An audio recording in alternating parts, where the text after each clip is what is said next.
এদিকে এই যাত্রায় সড়ক পথেও অনেকে রওনা করছেন। গাজীপুর থেকে বিস্তারিত জানাচ্ছেন সহকর্মী জাহাঙ্গীর আলম।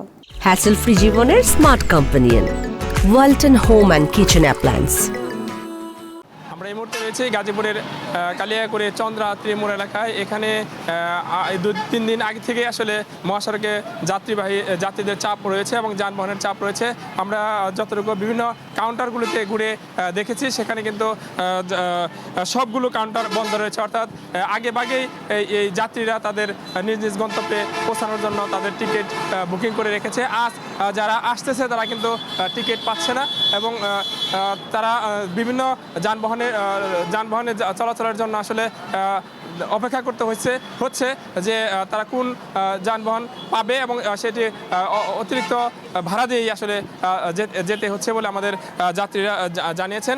তবে আমরা বেশ কয়েকটি কাউন্টারে ঘুরেছি, সেই কাউন্টারগুলোতে বন্ধ পেয়েছি এবং দু একটি খোলা থাকলেও তারা জানিয়েছে আগেভাগে আসলে সকল বাস বুকিং করা হয়েছে, এখন আর নতুন করে টিকিট বিক্রি করা হচ্ছে না।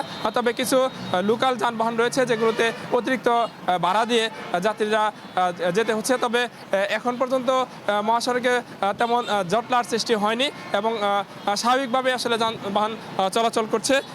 ঢাকা টাঙ্গাইল মহাসড়কে যে অবস্থা আমরা খোঁজ নিয়েছি, ঢাকা ময়মনসিংহ মহাসড়কে একই অবস্থা, যাত্রীদের চাপ আস্তে আস্তে বাড়তে শুরু করেছে। হয়তো বিকেলে আরেকটু চাপ বাড়তে পারে এবং কেননা আগামীকাল শবে কদরের বন্ধ, এরপর থেকে আসলে কিন্তু সকল উত্তরবঙ্গের বা বিভিন্ন জেলার লোকজন এই চন্দ্রা মোড় হয়ে এবং ঢাকা ময়মনসিংহ মহাসড়কের চান্দনা চৌরাস্তা হয়ে দেশের 31টি জেলার লোকজন চলে যাবে এবং পোশাক কারখানাগুলো ছুটি হলে কিন্তু এই মহাসড়কে ব্যাপক যানজটের সৃষ্টি হয় এবং যানবাহনের চাপ বাড়ে। আমরা পুলিশের সাথে কথা বলেছি, তারা জানিয়েছেন যে এবছর যাতে কোনোভাবে জটলার সৃষ্টি না হয় সেজন্য ভ্রাম্যমাণ টিম রয়েছে এবং ড্রোন দিয়ে মনিটরিং করা হচ্ছে।